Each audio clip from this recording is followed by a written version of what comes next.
Thank you for joining us here on the Coaches Show right here on rivercountrysports.com.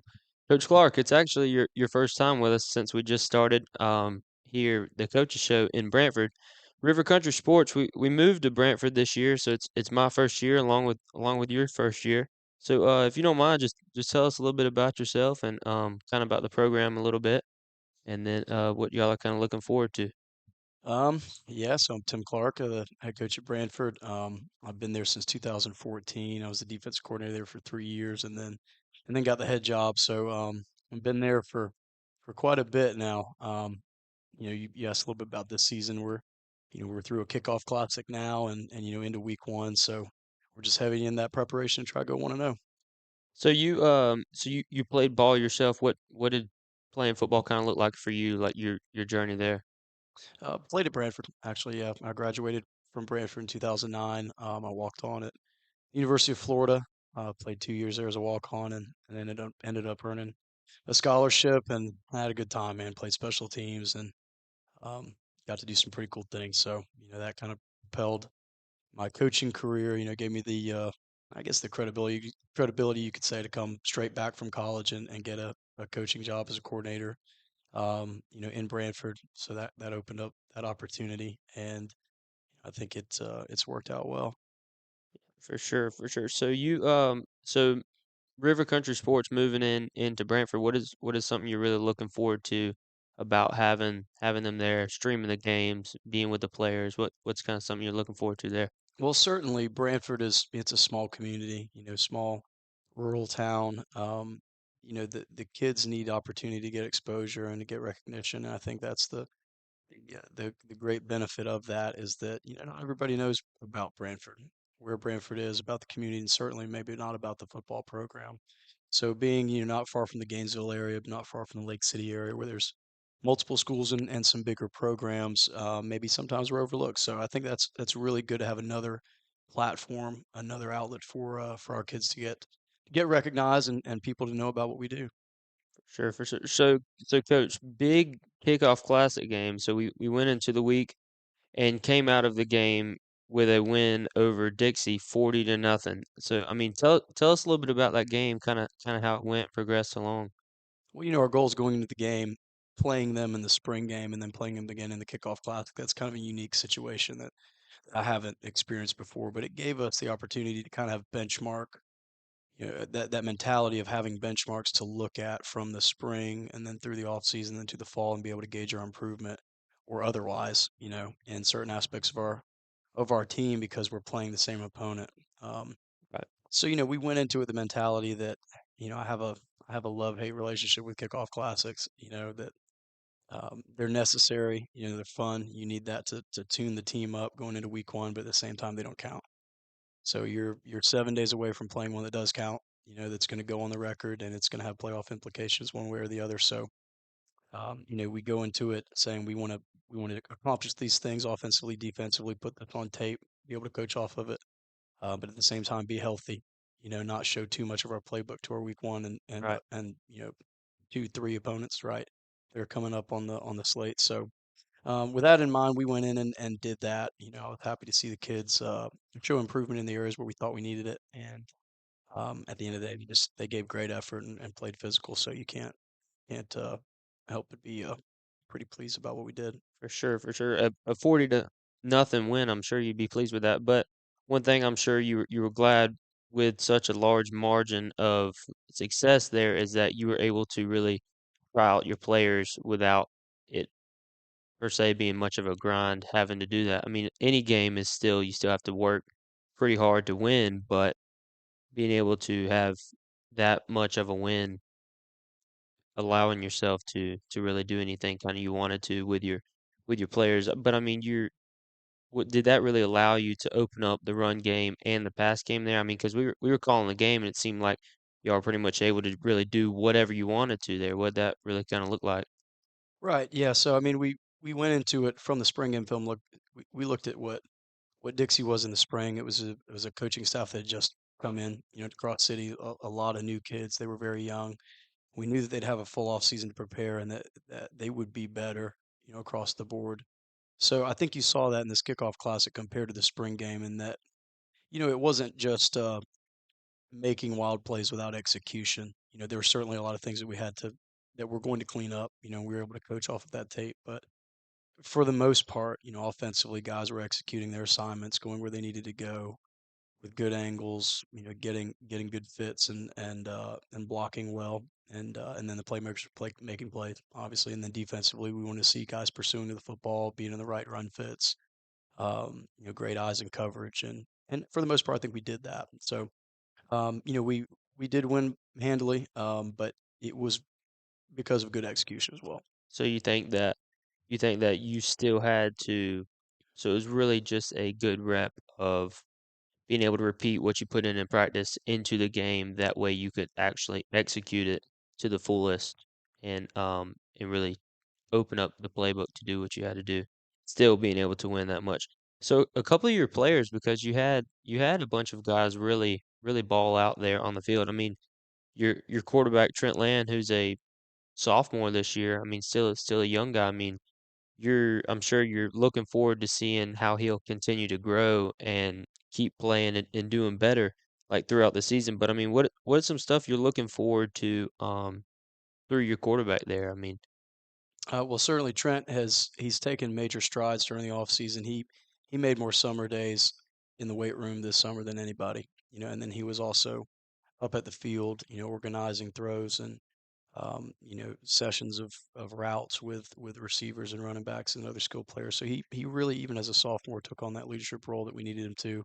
And I challenged him coming out of the spring game that he needed to be basically an extension of me in the offensive huddle and at the line of scrimmage when we're getting ready to stop the ball. So he's taken that role on where in this game you can see him pre-snap, whispering to the running back, moving a wing back over a little bit, getting guys lined up where they need to, telling the offensive line what the protection is. He's starting to understand the full scope of the offense where he can help me and when I can't be out there on the grass in terms of just making sure we're in the right spots. And another thing that goes into that is at line checks. He's starting to understand what we want and what looks we want based on fronts and we debuted that in a kickoff classic this year where normally that's not something that we've installed until a little bit further into the meat of the season. So that was good, and he handled it well. And you know, in terms of his play, I mean, he had three incompletions, two of them were drops, and so really there was only one throw he'd like back, and certainly made some really good ones. That he threw a sluggo to Arcavian that was wide open, but it was still a good ball, and the go ball down the sideline to Reese, and then that back shoulder fade in the red zone was really good. Can't put it in a better spot. So, he played well and was the kind of the general on the offensive side of the ball for us, getting everybody lined up, and then when the ball was in his hands, he made it happen. for sure, for sure. Yeah, I mean, even myself just watching him like grow throughout being kind of thrown into that position, you would say last year, but then being able to work a whole lot in the off season and really grow as a quarterback to be able to lead the team per se.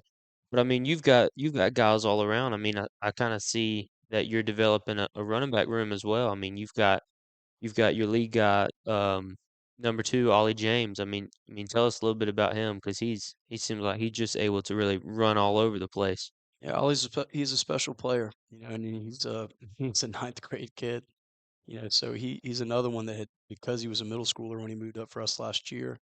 I've never had him in the weight room consistently, so now this off season he made all his summer days. He was there just about every time the doors were open, and he's really seen some gains. He's a different running back now than he was for in sure. the spring, and then just getting that varsity action. He came up for us at the end of last year off of the JV squad and did well, but now he knows that it's his position. That's his spot, and he's the feature back, you might say. And man, he runs it violent. He runs it downhill, has good vision. Um, and so yeah, I mean he's just a good player. I mean, yeah, but you really like to see that connection that the quarterback and the running back have. I mean, because they're always together. They're always doing everything together, whether it's hanging out outside of school or being together inside of school. They're always together. But you really think that just connects a deeper connection between them two, which responded to on the field as well. I mean, you can tell that they mesh well together, which is good. But you also had a guy come in, I believe, from Fort White in Carson Capella, number 28, I believe. Mhm. And so he did some running the other night. I mean, what'd you kind of think about that there? Well, he's one that wasn't there with us in the spring, so he joined us in the summer, and in terms of learning the offense, man, he's done a really, really good job. So he was able to spell Ollie at the two back the other night, and when he got his opportunities, he ran the ball really hard and made some plays for us. And coming out of that kickoff classic now, having a Monday film meeting, that was one of the points that I made in the meeting is that we have guys, that didn't make those wow plays that everyone remembers, like that run that Ollie had and the one-handed pick that TC had. But Carson came in and gave really solid production and did what we needed him to do. And so he's one of those that I made a list of. These are guys whose roles need to expand. So he's on that list, and today he was repping, some more positions and locations in our offense to be able to make him more valuable with our scheme. For sure, for sure. You really hate to see a player that has potential like that really fall kind of back burner just because you have another player that's doing really well in your starting running back, but being able to work him in at other positions as well as having him run the ball is also, you'd say, really beneficial. But you mentioned the one-handed grab by your guy TC Smith, man. Hmm. He's been a bolt of energy, seems like on the Bucs team this year. I mean, I watched him when he came into the group. He seemed like he meshed well with everybody and just hit the ground running as soon as he came in. I mean, is that kind of something you agree with or Well, what? that's completely accurate.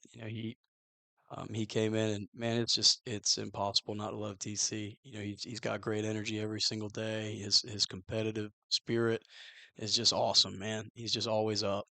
So his effort's fantastic, and he's a really good football player too. He is, yeah, So yeah, he's just a guy that will come in and he'll do anything we ask him to do, any role that we need. He's willing to do it. He just wants to play ball. He's the guy that came over as a senior, from Lake City and just said, "Look, coach, I want to have a good senior year and I want to be part of something that's really tight and close and have that brotherhood aspect of football done the right way." And so, he's just loving it. You can tell everything that he does has just got joy in it. for sure. Yeah, I was glad to see that. Like with him coming in, I know it's tough because I came from when moved to Brantford, came from Columbia as well. So I mean, I found it easier being able to be with a smaller group of guys, being able to like, feel like you're loved a little more per se. Like, I walked into the locker room the other night with the guys after they finished up the game, and he was the guy that was jumping around and spinning in circles and yelling while everybody was kind of standing there around him. So that was kind of cool to see for a guy that's first year in the program, but really feels like he can have that much joy with meshing with everybody there. But I mean, you had other guys like your guy second year in your program in number 0, Reese Vault. I mean, he had that catch, that fade ball you were talking about from Trent Land down the right side for a touchdown. That just it looked flawless. I mean, not much better you could have gotten there. But I mean, he's one of those who I believe has been working hard as well. Who's just perfecting that craft. I mean, is that kind of something you agree with, or what's that? Yeah, perfecting the craft. It's a craft. That's a very accurate way to phrase that and what he's done. To describe the work that he's put in this off season. He came in and specifically that concept of throwing the back shoulder fade in the red zone. That's not my thing.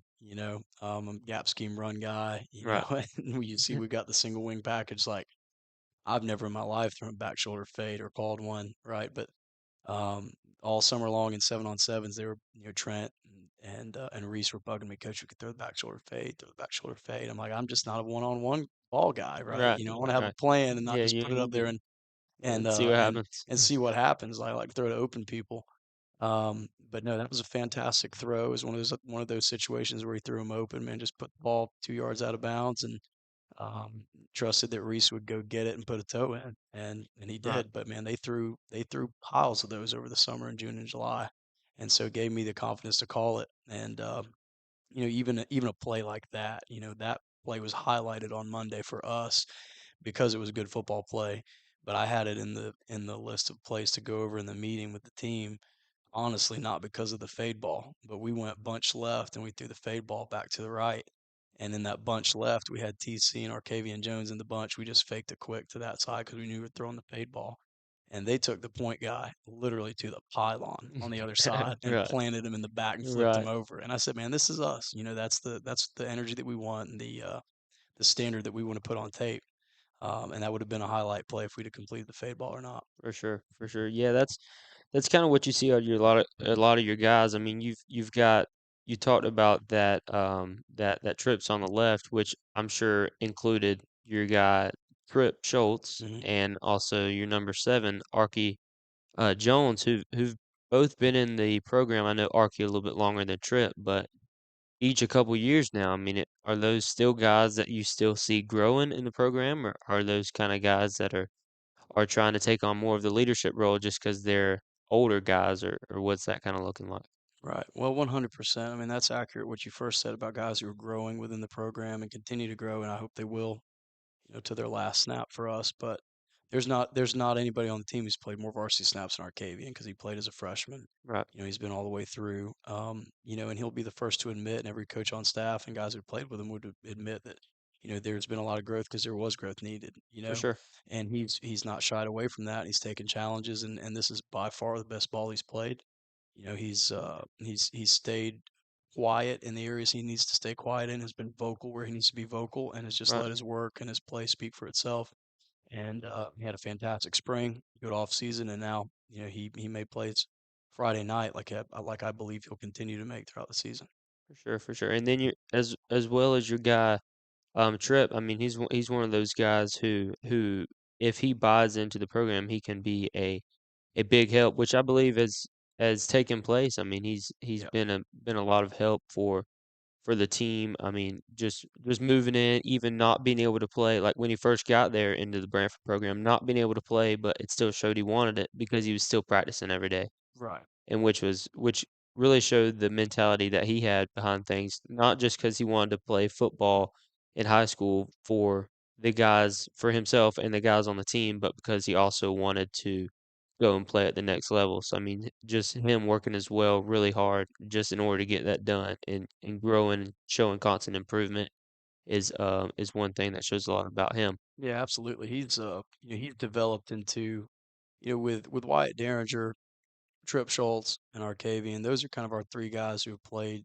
They've been Brantford kids here for a while, and they're the meat of that senior class that's been on the field the most. So they've been in a lot of battles together. And like you mentioned, Trip coming over when he transferred as a sophomore, not being able to play, trying to get the transfer stuff through, and he was willing to just come and run scout team at practice and get beat up every day and Right, then stand on the sideline in jeans and a jersey on Friday nights. And that told me a lot about him because he had to wait a long time to finally play ball with that group. And or on the sideline when he got sick and had to lay on the bench, and we yeah, were we were about 3 hours away from right, home. right. That showed a lot about him too. Yeah. So no, he's everything you want and just a scrappy, physical, utility type football player. Right, He can play any of the positions in the secondary for us.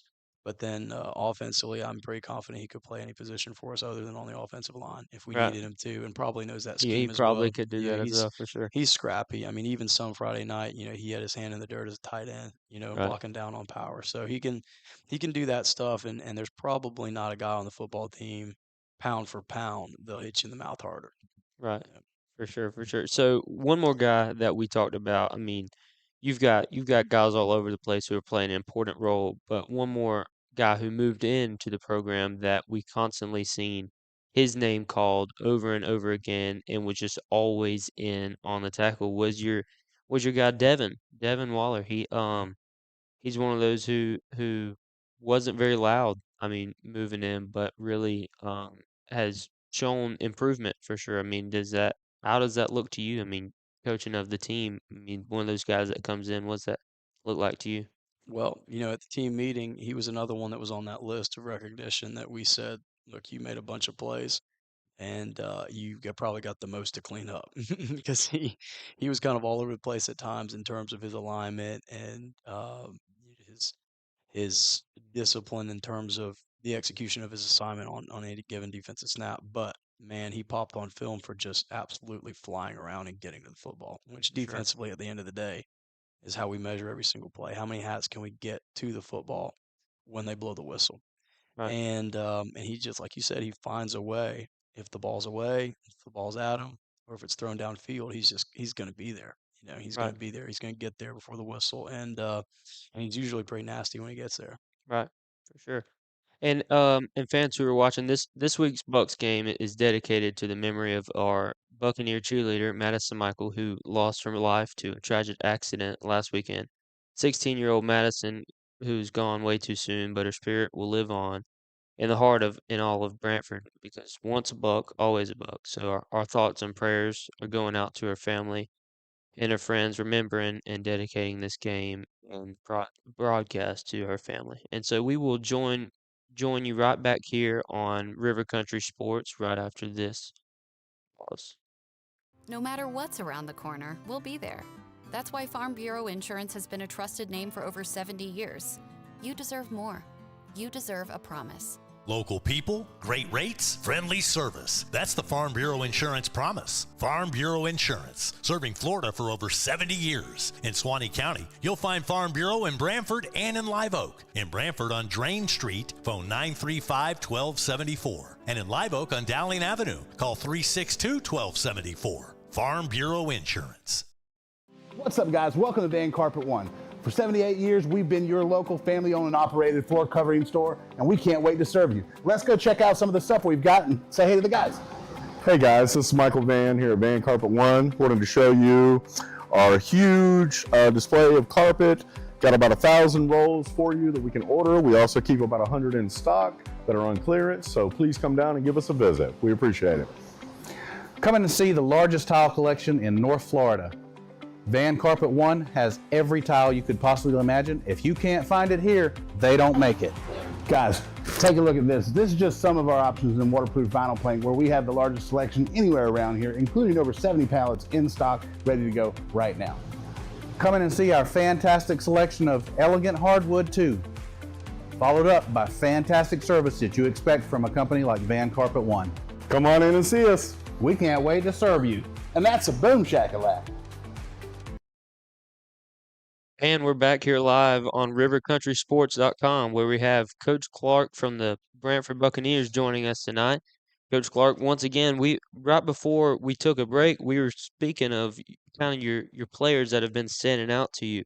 And so one thing I kind of want to touch on a little bit when you're talking about your players, because one thing that's been in a lot of question within people within the community, and then I'm sure your team a little bit as well, but I'm not like certain your line. I mean, what is that kind of looking like? Because I know it's a younger group, but I mean a younger group that you feel is taking on the task well, or how did they manage in last week's Kickoff Classic?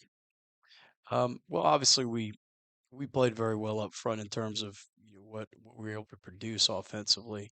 We hit the things we wanted to hit in the playbook, and I thought there's always going to be tweaks that we have to make and adjustments and corrections. But for the most part, we wanted to see if they came off the ball hard and knew where they were supposed to go the majority of the snaps.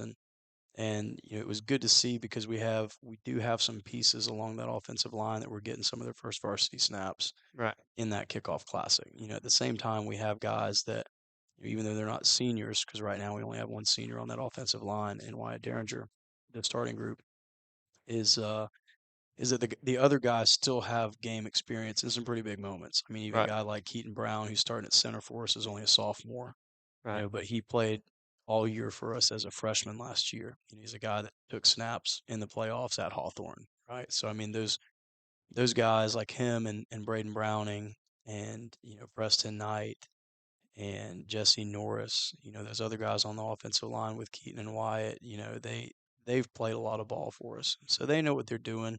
It's just about, how good can we get in cohesion as a unit where, we can go out and execute against anybody regardless of size, because we right, know that's what, we're lacking up front, right now. We're just not very big on the offensive front. So we believe we've got playmakers and we've got ways we can distribute the ball in space and take advantage of having guys who can run a little bit. But up front, we're just not very big. There's no two ways about it. So they've got to be really, really technical in um, their the execution of what they're coached to do. Right. So that's from hand placement, that's foot placement, that's angles, that's striking, and that's running your feet. And then at the end of the day, obviously just being nasty and giving phenomenal effort. So we did see that. It was really good effort. And we made corrections off of what we saw on film. But at the end of the day, like you said, we ran the ball and we protected well. Quarterback didn't get sacked, and Right. I don't have the stat line in front of me, but we ran the ball at will. For So. sure. So do you believe that even though you, like you said, you have a smaller group of linemen, do you believe that is hindering you at all from doing what you need to do? I mean, y'all ran the ball well all over the place and protected the quarterback, so it didn't really seem like it, but do you feel like that's holding you back at all from being able to do exactly what you want to do, or Well, time will tell. Obviously we're going to face teams throughout the course of this 10-game season that have defensive fronts maybe better than Dixie County's, although they were pretty big. right? But we're going to face some probably more athletic defensive lines and lines that probably vary fronts a little bit more than they did.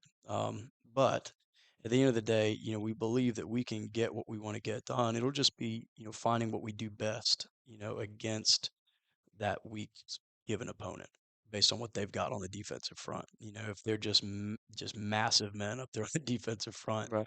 um, we may not run it right at them. We may find ways to read them or trap them or play to the perimeter. So, we'll just do what we have to do. That's the benefit of having what I believe is a pretty good distribution from sideline to sideline of options to get the football to. For sure, for sure. So you mentioned defensive front. So we talked about what you'll be able to do kind of size on the offensive front of the ball, but like when you look at the defense, I mean your guys who you have your bigger guys that are on the D line. I mean, who's that looking like? Because your guy that is your senior in Wyatt Derringer playing linebacker. I mean, what is your defensive line structure looking like? I mean, who are those guys? Right. I mean, we rolled a bunch of bodies in there at the defensive line the other night. My philosophy defensively has always been we just haven't had a bunch of absolute maulers on the defensive line at Brantford.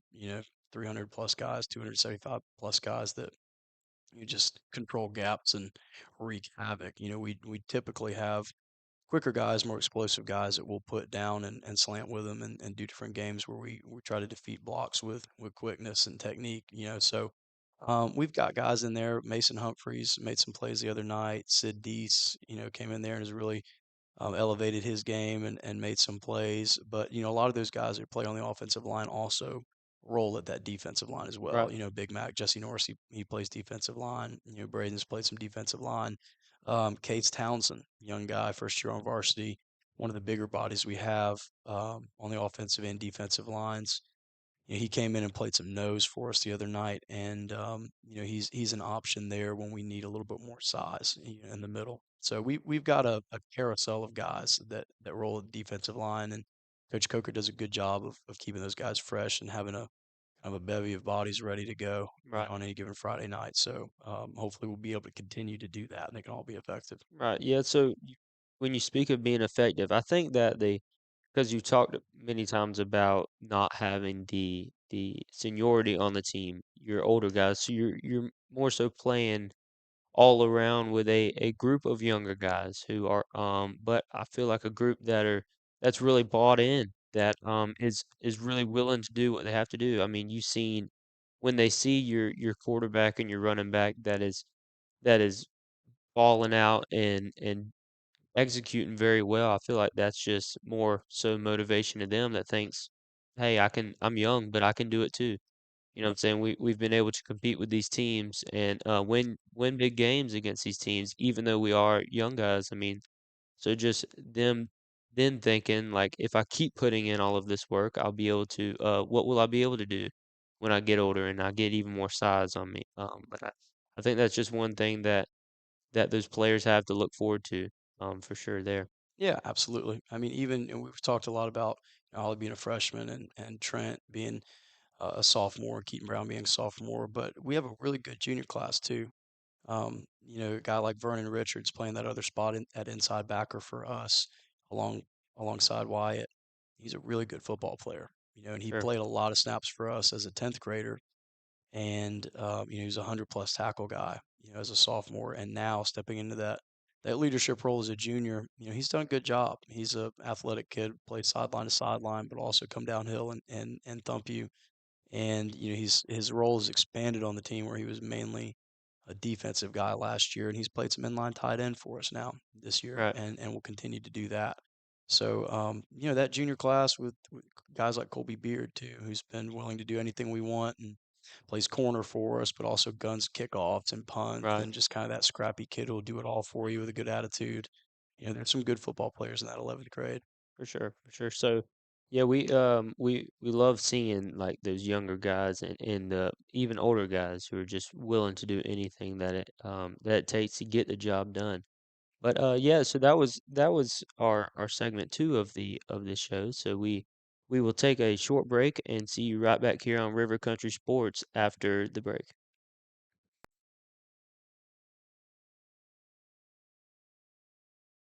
And welcome back, everyone. It's Player Spotlight. I'm Wayne Littrell stepping in and getting ready for the second half action with Jackson Jones. This is the play-by-play man right here.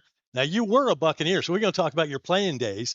Tell me about your Buccaneer career playing football down here. Yeah, so it was really a blast.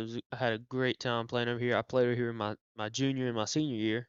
I actually transferred over from being in the Columbia school system to Brantford, which I was actually gonna not continue playing anymore, just kind of focus a little more on other things outside of football. But then I moved over here, wasn't thinking about playing, and then kind of seen the brotherhood and the bond that the guys had, and Yeah. really just wanted to take a part of that, be a part of it. Okay, so you didn't transfer to Brantford to play football. It just once you got down here, then you became part of the program. Yes, sir. Yes, Yeah. sir. That's correct. Did you play football at Columbia? I did, yes, sir. So I played throughout middle school and then my ninth and 10th grade year there as well. All right. What do you have fond memories from that, or was it getting to the point where you felt like you couldn't compete, or Well, I mean, you kind of just get lost in the cycle a little bit. I mean, you've got your top of the line standout guys, but I mean, if you're really not one of them, you kind of feel like you lose yourself a little bit in it. And if you aren't completely bought in and love the game, then it's just kind of tough to want to continue doing that full time. so this was just a good fit for you? Yes, sir, for sure. I'd say that I moved over here and there was better opportunity. I felt like I could improve my skill and do all that a whole lot better. Just being over here, and you felt wanted a little bit more because It's a just like tighter knit community. for I mean, sure, for yeah. sure. Not just because there's less people or less players, but because um of the bond and the grouping that the guys have that Yeah. meshes well. So having said that, how much do you miss it now that you've stepped away from it and you're not on that field? So when I transferred over to go to school in Brantford, I didn't think I'd miss football at all. But then looking back now, I do miss it a lot. I mean, Yeah. I've just coming out here watching some of these guys play. Um, like it's been tough. I mean, You feel you like you could still jump out there and help this team? yeah, yeah. I mean, you walk in and you see the guys working and you wish that you could go back and help them, but you kind of realize that season is kind of came to an end. Yeah. People kind of talk and say that once it's over with, you'll want to do it again. And but I kind of see where they're coming from now Now that in you're one saying of that. us old guys, you get Right, it, for right? sure, for Yeah, you're sure, only in high school once, man. You only get that opportunity one time, and I tell young guys all the time, man, take advantage of it. Play sports. Be involved in clubs. I mean, don't just sit there and let school pass you by and then look back and say, well, I wish I would have done this or that. But you got involved and you did it, so you got those memories, and they can never take that away from you. for sure. Yes, sir. Kind of a cool Yes, thing. sir. What are you doing now, by the way, when you're not announcing football games? So when I'm not announcing football games, I'm working at Roundtree Ford Okay. up there in the sales department. That's actually with my dad, who's the general manager up there. So as soon as I finished high school, I started working up there, and then um really getting involved and staying involved in church as well. Yeah. A big thing that I love to do is playing music. So Yeah. I've been able to spend a lot of time growing there and bettering myself in the music industry as well. Okay. Kind of following after your dad a little bit. Yes, sir, trying to. And I don't know if you know this or not, but his dad, Stephen Jones, by the way, GM at Roundtree Memorial Ford, but I coached him in Pee Wee football. Can you believe that? That's crazy. Yeah, that He was a that's lineman. he was a lineman. He Yeah. was. He was. Yeah. So he showed me some pictures of back when he was in middle school and then a little bit smaller than that. That he was a little heftier guy Yeah. until he shot up a little bit in height and then leaned out some. Yeah. So is he a good boss? Yes, sir. Yeah, he's fun to work with. I can go and talk to him about anything that I need. But I mean, just seeing the kind of way he's ran the business and built it up is kind of pretty inspiring as well. What about being the play-by-play voice of the Buccaneers? I mean, have you enjoyed this? Is this something you ever thought about doing, or did it just kind of fall in your lap? Well, so I'll kind of tell you the story about that a little bit. So we were actually on the graduation field Mm, and had just walked off, and then I seen yourself and Miss Tammy right. speaking with Coach Clark, and he said, "Hey, I think I know that you talked to him about seeing about a younger voice that could help us out with the football games." And he walked over to me and said, "Hey, I think I know the perfect guy." So I got in contact with y'all, and I did not actually before it all came to piece together. I did not really see myself doing it, but it's been a blast just getting to know some new people and kind of work and being able to talk and announce games. Yeah. Really keeps you connected kind of with everything, It does, and it's fun, and you have to have a love for it. And I want you to come out with a kind of a signature call. right? You got to come Right. up like up in Live Oak. Andy Day, he's give them dogs 6. Yeah. So we need one for you. Something, Right. the Right. Bucks when they score, the excitement. I mean, what do you have a call in mind? Well, that's one that I've been thinking of a lot. I've not really came to one yet, but hopefully over the next kind of couple games that'll be one that kind of just flows out and something we can stick with for a while. Used to work games down here. We did a game of the week for years when I was doing radio, and Ed Limblade was the guy I used to broadcast with, and he came up with the name the Galley. The Galley. He called the stadium here. He called it the Galley. And I said, yeah, that's lame. Why would you call it the Galley? He said, because this is where Buccaneers eat. What do you think? I mean, is Yeah. that? And then Well, we kind of use that. And now that's right. goes back Use 10 it as years. the Buccaneers in the Galley. The Galley, because this is where Buccaneers eat. Nobody else is coming in here That's right. Nobody's eating our lunch. That's right. Yes, sir. Yes, Okay. sir. Yeah, no, that's a good one. So I'm definitely working on trying to find myself one as well. Okay. Keep working on that. Get some signature moves. Yes, That's sir. key for broadcasting. For sure. Yeah. So it's pretty cool that you came back. I mean, so this is your alma mater, and now you're calling games for these guys. When you look out and you're watching these guys, I mean, can you see the plays developing? Because having played, I mean, and having played under Coach Clark, you kind of know the inside of it. So do you see that? Like the offense kind of developing, or oh man, he should have went left, or somebody missed their block, or Yes, sir. Being up in the box definitely allows you to see everything, but knowing kind of the inside of what things are taking place, and you kind of get yourself caught because sometimes try not to reveal too much of that. You know what I'm yeah, saying? You go to talking, you getting on a roll, yeah. and plays are developing. You don't want to spill too much about it. You know what No. I'm saying? So We were playing one time, and this was in Madison, and the PA announcer got a little crazy, and he was just all into it, and all of a sudden he yells, "It's a reverse! It's a reverse!" You can't do that. no, You just sometimes call what you see. giving it all away. Yes, sir. You kind of have to turn a blind eye to that a little bit, Yeah, but still kind of on the inside, being able to feel and know what's going on a little bit is nice. no doubt about it. Well, listen, man, wish you a world of success, and I sure appreciate you doing this and being the voice of the Bucs this year. And hopefully the Buccaneers have great success this year and can have a great season. You can look back on and say, hey, I was a part of that. That was my first year doing play-by-play. Yes, sir, for sure. I think there's a lot that they're going to continue to grow and continue to build together, but I think it'll turn out great for them. All right, Jackson, thanks for your time. Good luck in the second half for these Buccaneers. Yes, sir. Thank you. It's been Player Spotlight, back with more Buccaneer action right after this timeout on RiverCountrySports.com.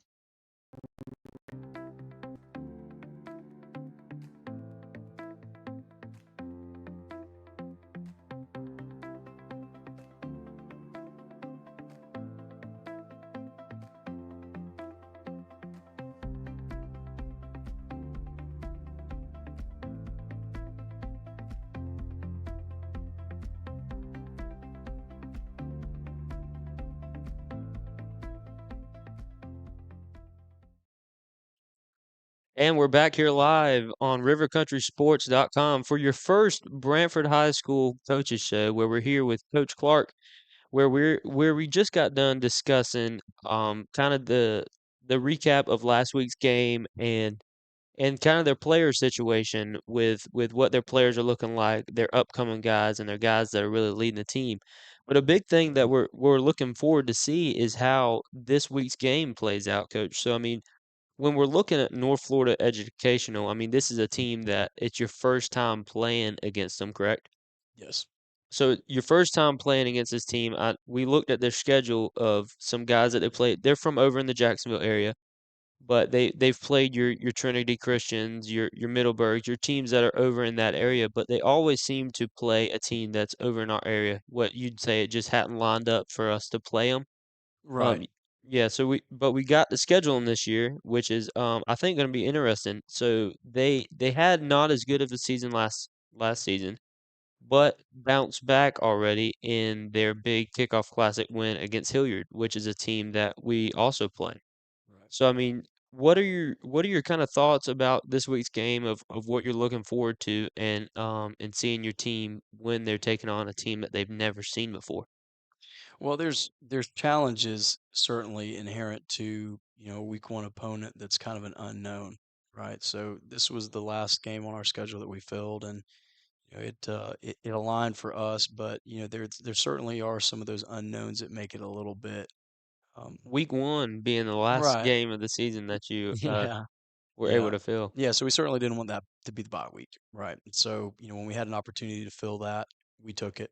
Right. And um, I mean, it is what it is. So we've scouted them up. We've got the film from their kickoff classic, which was just a half, and it was against Hilliard, and Which they got rained out there, correct? they did, Right. they did. They dominated that half against Hilliard, and they're an athletic football team. They're a Jacksonville area team. They've got kids who can run.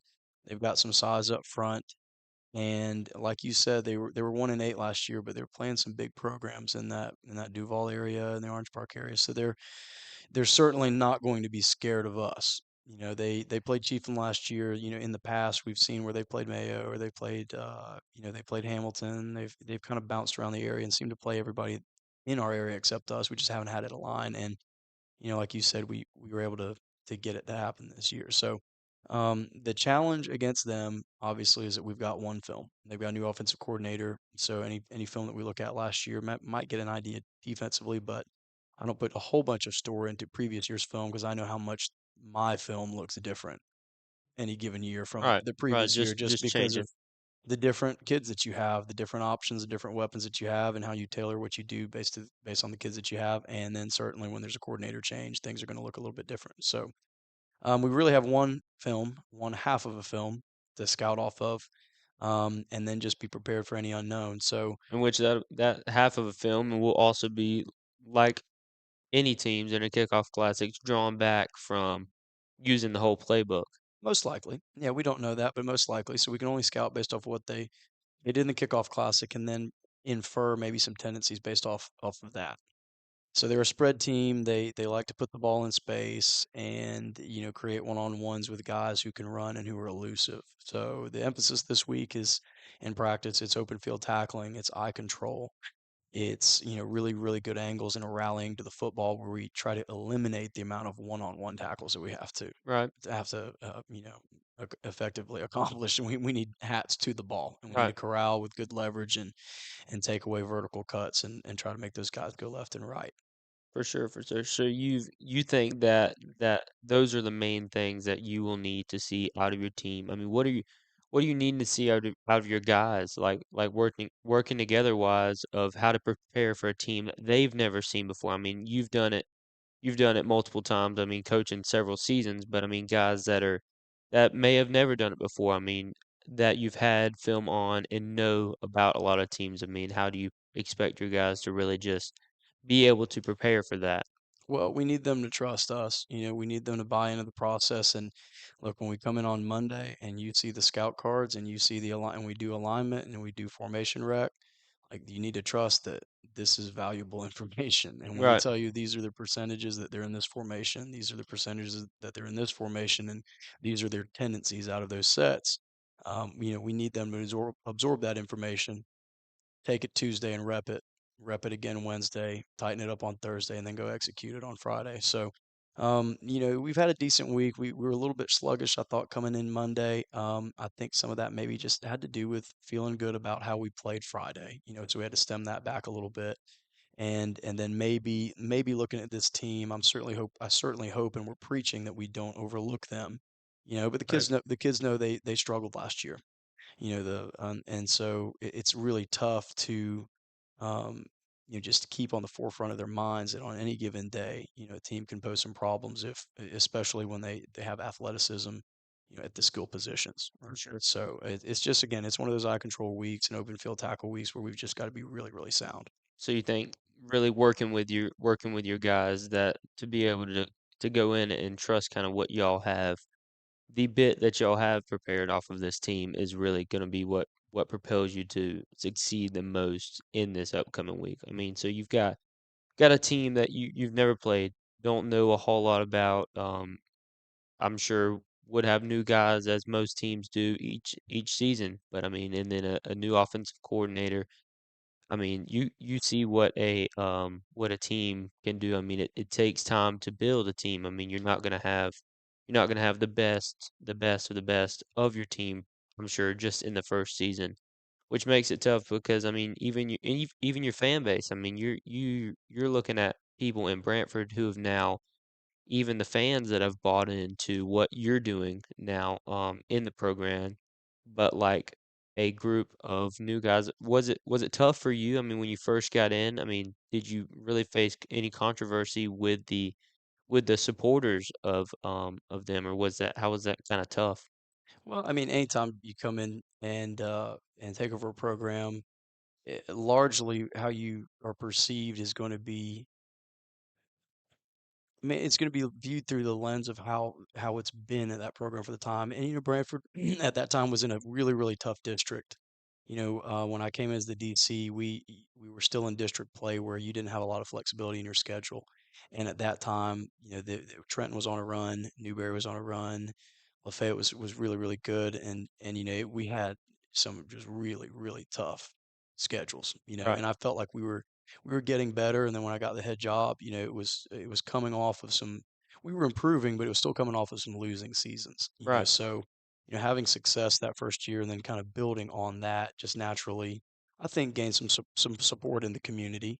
And certainly we tried to build the energy level and the excitement around the program, and winning certainly helps that. for But I sure. also think the culture of closeness and brotherhood that we have within the program, some of those guys that played for me then are still hanging around, and they're helping with projects at the school with facilities, or they're coming to practice, or they're volunteering with JV coaching, things like that. That those little trickle effects into the future, are there. You begin to see that come to fruition when you start to have a little bit of success at a place that for a little bit there was not having a lot of it. So yes, we didn't have, I mean, I didn't really have any issues with community support when we came in, because I was blessed with a good group of kids and good coaches where we won some ball games there starting out, and we've just tried to keep it rolling from there. For sure, for sure. I mean, so y'all are strangers to each other, but not per se strangers to the area. I mean, you hope that they don't see all the schemes and whatnot that you're talking about. But one way they could see the schemes that you're talking about is going on and liking and subscribing to the YouTube channel that you should be watching on right now, and going in and sharing that to all of your friends and family. That way they can join in and watch a little bit of Brantford and Live Oak football as well.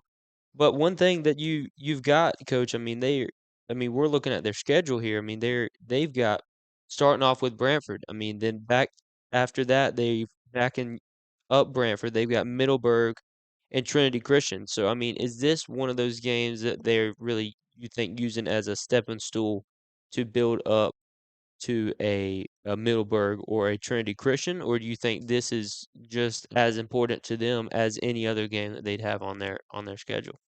Right. Well, I can't speak for their coaching staff, obviously, but I would assume that if they know anything about school size, and, things like that, the scope of the program. I mean, Trinity Christian, Middleburg, those are big schools. That's Trinity Christian, obviously very storied program in the Jacksonville area. So you would assume that they're probably pretty excited to play a small rural school, Right. in the rural classification. And so, like I said before, I think that just reinforces that point that they're not going to be scared to play us. We're going to have to play well. They're going to probably bring some energy Right. and some enthusiasm, and they'll fly around. So, our goal is to be very, very physical and sound early in the football game, and which we try to do every week. That's no secret, but especially a team traveling from Jacksonville like that, on the road, a long way from home, we want to bring more energy and physicality earlier than they do, and hopefully that'll will maybe curb some of that enthusiasm from For them. sure. One thing nice about that is being at home week 1. I mean, you having to go on the road to Jacksonville makes it tough, but being there at home for sure helps. But speaking of being at home, you're going to be at home for the next 3 weeks. I mean, against North Florida this week, and then your team that we seen last year in Weewahitchka. I mean, on the 29th of August here, another team that's at home. I mean, that's a team that a wing T team. I mean, they'll try and run it down your throat every single time. I mean, you're looking at running the ball 30 times, throwing it once. I mean, your guard tackle pools. I mean, are you believe you're prepared enough for that again? I mean, we came out with the win on that last season, but your guys that you're playing with now, you're developing. I mean, one of those you believe that they are ready for that game as well. Yes, absolutely. I mean, we don't look ahead. We're certainly preaching a 7-day lifespan for each one of these players, man. All you can think about. You cannot think Right, past this Friday, right? And then we'll strap up and we'll go do it again in 7 days. right, But for right now, all we're thinking about is going 1-0. All right. But as a coaching staff, certainly, we are putting deposits in, for the future in terms of other opponents, and we've started scouting We Will Hitchcock already. So we're breaking down some film on them, and you can't have two back-to-back opponents in week 1 and week 2 more different than right, North Florida for sure, Educational and We Will Hitchcock in terms of just being, from anywhere from 11 or 10 personnel to empty spread, you know, put the ball in space type football team to and We Will Hitchcock, let's get foot to foot and for sure. run it Yeah, down your yeah. throat. See who really wants it in the Mhm. trenches for sure. And then backing up Weewa, you have your team right down the road from you, about 15, 20 minutes down the road in Bell. I mean, that team that Brantford program has taken down for the past what 6 or 7 years, and then fell up short against them there at the end of the game last year. That team that I'm sure looking forward to your guys as well, looking forward to get get to play them again, the opportunity to take that back. But I mean, they've got a group as well, a group of guys who's continuing to grow and play. But then another team that actually North Florida Educational and Brantford both plays this year, looking at Oak Hall on the road. There in week 4. And then your longer trip of the season, which I mean is one thing that Brantford really tries to do, that per se longer trip. I mean at Lake Weir this year. I mean what do you kind of know about them? So they're a team that's it's a little bit bigger at school, but they've moved in the SSAA, and that's where they compete. But they're someone that we felt like we could compete with that would give us really good work on our schedule as well. Right. They're kind of similar to us. Coach Wiles, my offensive line coach, our athletic director at the school, knows their coach there, and kind of we got in contact through him, and put that game together. We needed a common week, and it just kind of fell into place. But they've been a pretty physical team. They've been I think well coached by Coach Roberts there, and they're someone I'm excited to play, especially right in the middle of the season and take that little bit of a longer trip. We like to do that and kind of treat the kids to get in a charter bus, let them pack travel bags, all that stuff, and get that feel of going to play a true road game like they might at the next level. But at the same time, it's not a 3.5 hour trip to Right. Weewah, For sure. For sure. or way out to the Panhandle like we've done in the past. So Right. it's under 2 hours, hour 30, something like that, and should be a good football game. Right, for sure. So you've got the Lake Weir team. I mean, the last time you played them, it was before I came into the Brantford program. So it was how many, what, 3, 4 years back it had to be, or I haven't played Lake Weir oh, as you've head never coach. you never played Lake Weir. Okay. So and then next after Lake Weir, you've got on week 6, which is the homecoming. They're at home against Hilliard. So that's a team North Florida played in the Kickoff Classic, a team that Brantford was able to beat last year. And then after that, Interlaken. I mean, you're on the road there. Backing that up, you're on the road to Trenton. I mean, that's also another team that Brantford is right there playing with every year. One that Brantford's very familiar with. But then you get to take a week off on the 17th, which is actually opening deer season there in rifle season in Georgia as well. Yeah. Okay, so backing up the deer season week, your bye week, which will give your guys a rest. Mhm. You're at home against Mayo. So Mayo is a game that the Brantford fans and players hold very near and dear to their heart. I mean, you've got a couple players that played through the Lafayette program and were able to play over there, but then moved over. I mean, your guy Reese who's came over, your guy Tripp who's came over, and then even this year your guy Blake Pilkington. He's one of those guys that you're really interested to see. I mean, even though it's his first year and his senior year, you're really interested to see how much he'll be able to help the team this year, for sure. And then the last game, the final game of the season before the playoffs, you're at Hamilton. I mean, so that last game on the road, um, I mean, really hoping for the not many injuries. I mean, we finished the season with, I believe, three starting seniors last season, which made it tough. I mean, injuries are prone to happen in football as the sport, but I mean, you're hoping that most of your guys are healthy to finish off with Mayo and Hamilton there.